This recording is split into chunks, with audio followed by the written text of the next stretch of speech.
two handles, bored out, much lighter.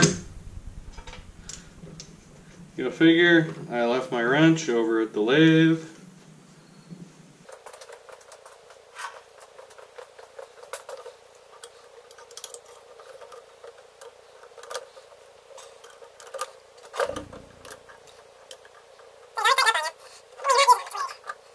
Alright, that's good.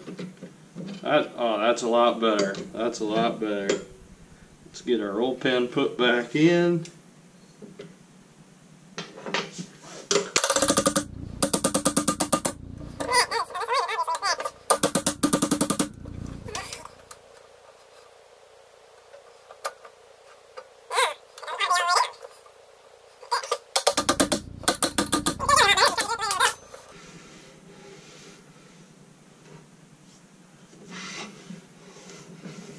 Oh yeah, I like the way those handles feel. Good, solid, a lot bigger. Those junky plastic ones were way too small.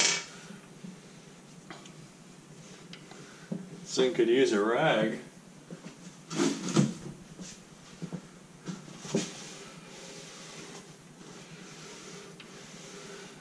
Alright, so if we were going to tap something, first we gotta get this tap out of here, which is stuck in with the famous blue tape.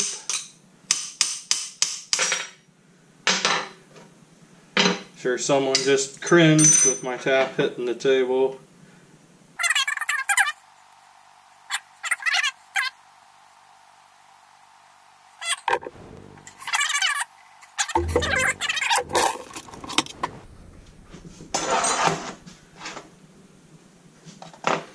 This is the ER32 collet set that Tormach has. I got it when I got the chuck. As you can see, I haven't really used a lot of them. The tool's too big. It gives you way too much stick out on the mill. So it's not rigid. Things chatter a lot. I wouldn't recommend using that on their mill. Of course, they probably don't like to hear that. Maybe I should shut up in case anybody else wants this size collet for making a tapper.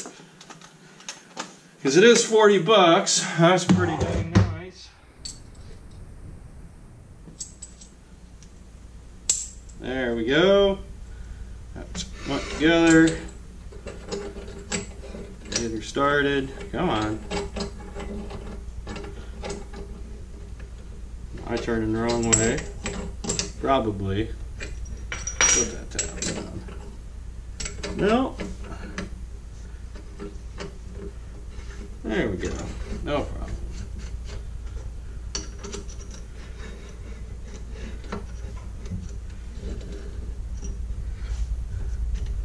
You can choke way up on that tap.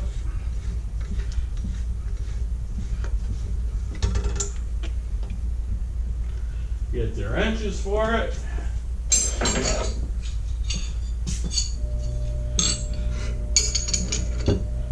I do like Tormach's wrench system for these.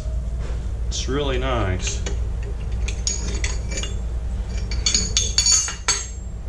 Alright, looks good. That's turning straight. It's not wobbling. That vise is just moving because one of the flutes is catching on it. Here, let's get this counterweight thing put in here, right? This might actually might be completely useless now, since we added basically 2 pounds onto the top of this thing. There's the right size. Let's put that down a ways. I assume the idea of this is it stays where you put it. Yeah, I don't know how much I never use that counterweight anyway. I don't quite understand the point myself. You don't really need it. Maybe it's good for the really small stuff, like if you're doing some 632 or something like that. Well, it does Yeah, it doesn't really stay. Probably just, it's handy to have that though. It's for when you want to mount something in here. I did give up some travel here. Probably about, well heck, before you could pull this all the way up in here, even with the tap in it. So now that all this is wide, I lose, you know, 2-3 inches. But usually I'm just doing something down here anyway. The highest thing I've ever done in this is a 2-inch block. I'm gonna go see if I can find me a block and drill it, and we'll demonstrate tapping this. Alright, we got us a block here, tapped the right size. This thing's got holes so you can bolt it down to your table. It definitely does need to be held down or it walks around on you.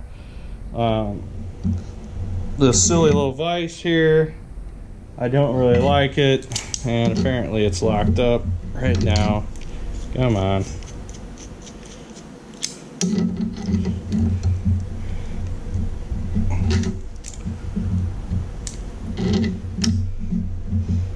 There we go. The idea is it slides a little bit to fit whatever you got. Hey, there we go. If that's not good enough, you got a bunch of holes here. You got to pull that thumb screw all the way out. Usually it's fine that way. Alright, I gotta get rid of this collar for the counterweight. Done that earlier. Get it up out of the way.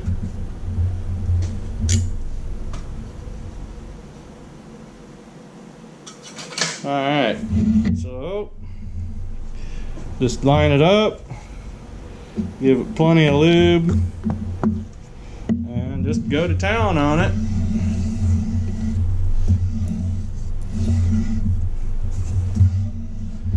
I'll give you a wide view so you can see how I operate this. Alright, we got you an overhead view there.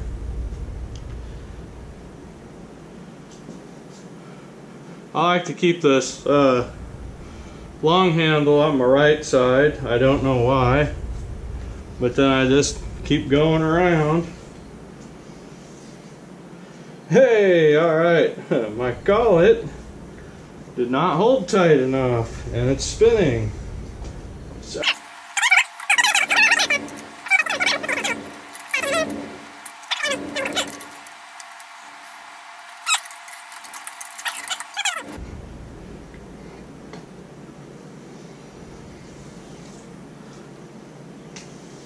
there we go. It's cutting good now.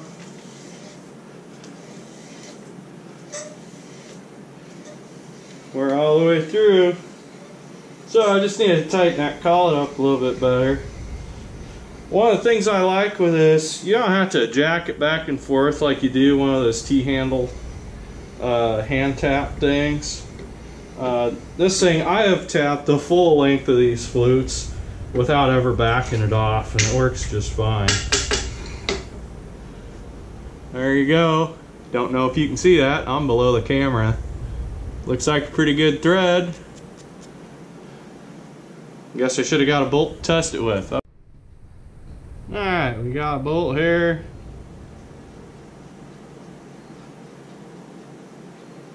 No problem. All good. Alright, well I'm going to consider this thing done for now. Alright. It's done. It's put together. Oh, except for ring. Not like we need it, but we might as well keep the retaining ring. I'll find that ball too and tape that in place on here. This is completely reversible. Pull the roll pin out, tap this out, and I can go back to the way it was. I don't know that I ever want to do that, but I can see if this height I lost, if I really need it for something, I might do that. But we didn't modify the internals of this shaft in any way, so it's still going to work just the way it did.